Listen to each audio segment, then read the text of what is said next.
स्वीटी फरहान आप सभी का trade with Sweety YouTube channel पे स्वागत करती हूँ। यहाँ पर निफ्टी 50 का learning video, analysis video and prediction video one day before upload करती हूँ। आज के वीडियो में हम लोग यूएस मार्केट के बारे में जानेंगे, साथ ही साथ एफआईआईज एंड डीआईज के बाइंग एंड सेलिंग डेटा के बारे में जानेंगे। आज जानेंगे कि निफ्टी 50 में हम लोग किस तरीके से काम किया, हमें कितने पॉइंट मिले निफ्टी 50 में। साथ ही साथ हम इंडेक्स ऑप्शंस के और इंडेक्स फ्यूचर्स के बाइंग एंड सेलिंग डेटा के बारे में जानेंगे, जियो पॉलिटिकल न्यूज के बारे में जानेंगे, साथ ही साथ न्यूज के बारे में जानेंगे कि और साथ ही साथ हम लोग भी जो क्वार्टर रिजल्ट आने वाला है, Q2 का रिजल्ट रिलायंस का आने वाला कल, उससे मार्केट में क्या इम्पैक्ट पड़ेगा उसके बारे में जानेंगे। साथ ही साथ आज एक्सिस बैंक का रिजल्ट था Q2 का, उससे मार्केट में क्या इफेक्ट पड़ा इसके बारे में जानेंगे। सबसे पहले जानते हैं हम लोग यूएस मार्केट के बारे में। यूएस मार्केट में 80 पॉइंट नेगेटिव है। अब जानते हैं एफआईआईज एंड डीआईज के बाइंग एंड सेलिंग डेटा के बारे में। 16 जुलाई को एफआईआईज ने 1856 करोड़ की सेलिंग की है, वहीं डीआईज ने 1223 करोड़ की बाइंग की है। अब जानते हैं इंडेक्स फ्यूचर्स के बारे में। इंडेक्स फ्यूचर्स में 690 करोड़ की सेलिंग की है, वहीं इंडेक्स ऑप्शंस में 121 करोड़ की बाइंग की है एफआईआईज ने।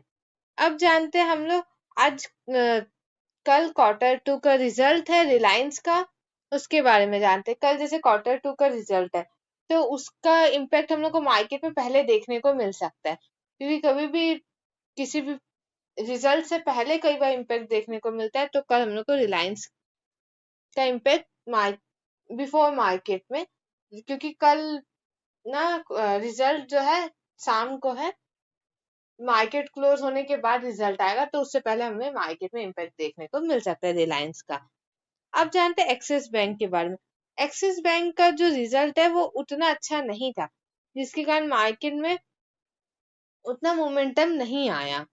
एक्सिस बैंक के कारण उतना मोमेंटम हम लोग को देखने को नहीं मिला। एक्सिस बैंक का जो पिछले बार का था रिजल्ट जो था, उससे हम लोग को 4% कम अभी आया है, इसके कारण उतना इम्पैक्ट देखने को नहीं मिला। फिर बाकी डिटेल्स में भी देखा जाए तो उतना अच्छा नहीं था एक्सिस बैंक का। अब जानते हैं हम लोग को कितने पॉइंट मिले आज निफ्टी 50 में। निफ्टी 50 में मैं बताई थी कि जो पिछले दिन का जो डे हाई था वहां से हम लोग को गिरावट देखने को मिल सकती है, तो वहां से हम लोग को 100 पॉइंट मिले।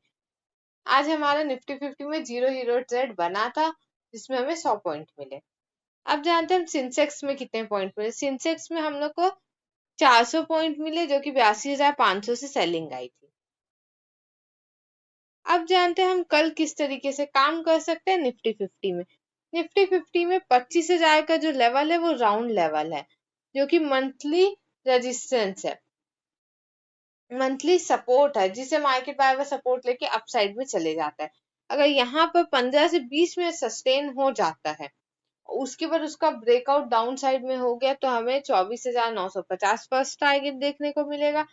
सेकेंड टारगेट हम लोग को देखने को मिलेगा 24,900 का। थर्ड टारगेट देखने को मिलेगा 24,850 का। फोर्थ टारगेट देखने को मिलेगा 24,800 का, जो कि हमारा डाउन साइड में मिलेगा। वहीं अगर मार्केट 25,000 से सपोर्ट ले लेता है, जो कि हर बार सपोर्ट लेके अपसाइड में चले जाता है, तो सपोर्ट लेके अपसाइड में जाता है, तो हमारा फर्स्ट टारगेट आएगा 25,050 का। सेकेंड टारगेट आएगा 25,120 का। थर्ड टारगेट आएगा 25,160 का।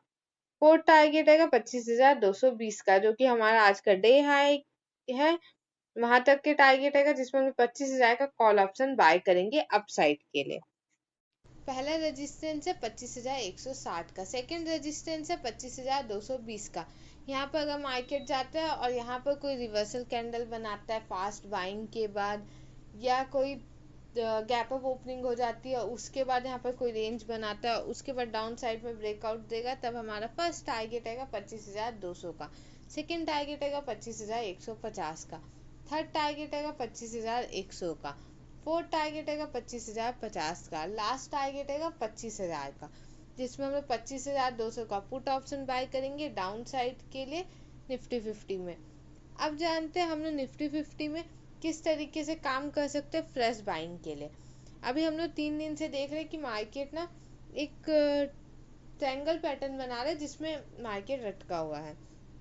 आज भी ऐसे ब्रेकआउट देने के लिए ट्राई किया मगर उतना अच्छा ब्रेकआउट नहीं दिया आज, क्योंकि आज एक्सपायरी था निफ्टी 50 का। जिस दिन एक्सपायरी रहता है निफ्टी 50 का तो उतना मोमेंटम हमें देखने को नहीं मिलता है। फिर भी आज मार्केट में मोमेंटम था, नहीं तो ज़्यादातर ये होता है कि साइडवेज रह जाते हैं निफ्टी 50 के एक्सपायरी वाले दिन निफ्टी 50। अब जानते हैं कि हम कैसे काम कर सकते हैं।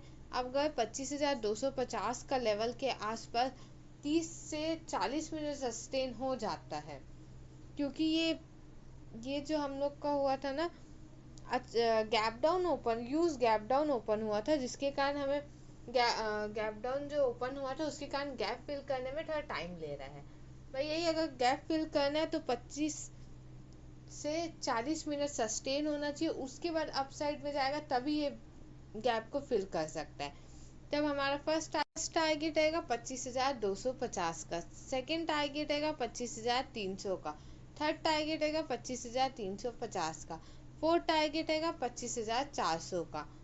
क्योंकि ये हम लोग का ये ट्रायंगल पैटर्न का रेजिस्टेंस है, ये डाउन ट्रेंड लाइन का भी रेजिस्टेंस है, इसलिए हम लोग को 25,400 तक के टारगेट देखने को मिल सकते हैं निफ्टी 50 में, जिसमें हम लोग 25,200 का कॉल ऑप्शन बाय करेंगे अपसाइड के लिए।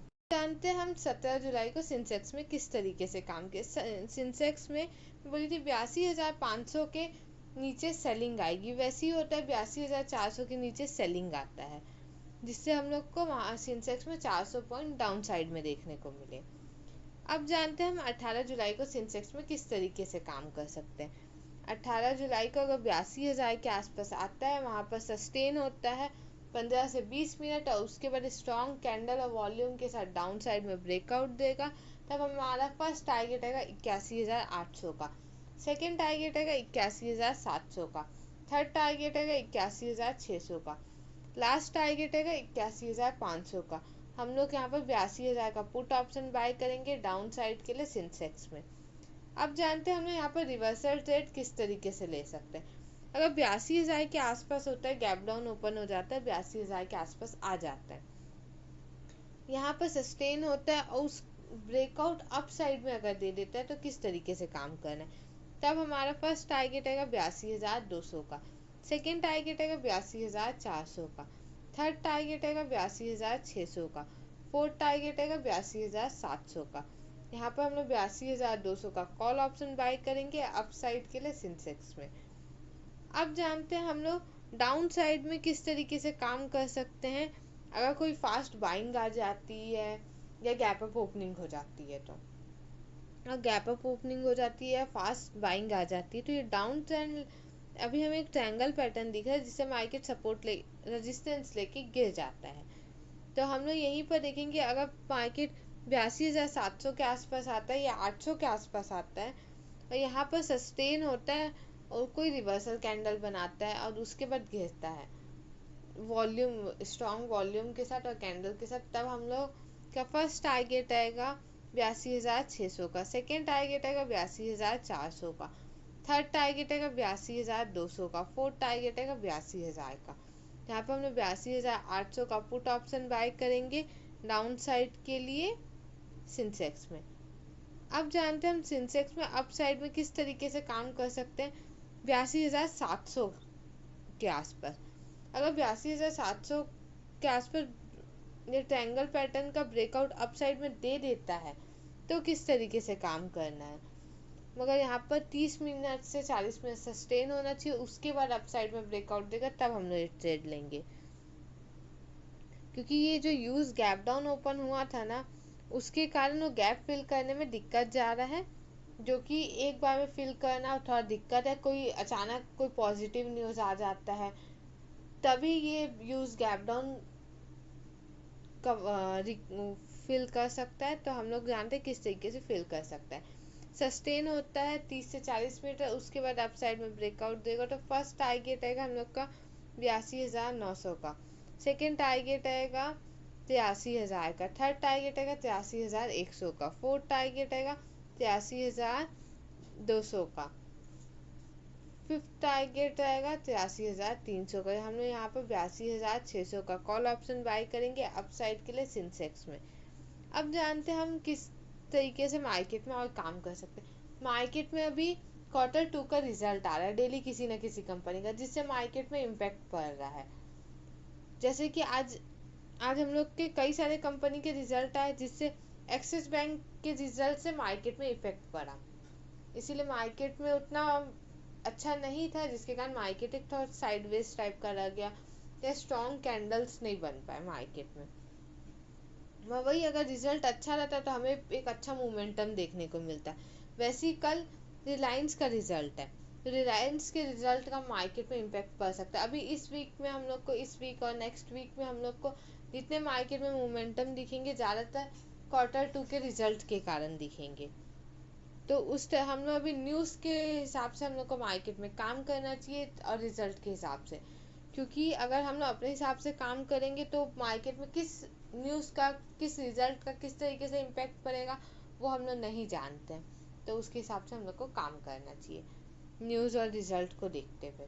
कल हम लोग को एक्सिस बैंक का भी इम्पैक्ट देखने को मिल सकता है निफ्टी 50 में, बैंक निफ्टी में, सेंसेक्स में और फिर निफ्टी में। अगर बैंक निफ्टी में इम्पैक्ट पड़ता है तो उससे हम लोग को निफ्टी 50 में भी इम्पैक्ट देखने को मिलेगा कल, क्योंकि आज एक्सिस बैंक का इम्पैक्ट नहीं पड़ा है इंडेक्स में, तो कल देखने को मिल सकता है। साथ ही साथ हम लोग को कल रिलायंस का भी इम्पैक्ट, दोनों कंपनियों का Q2 का रिजल्ट का इम्पैक्ट हम लोग को कल देखने को मिल सकता है मार्केट में।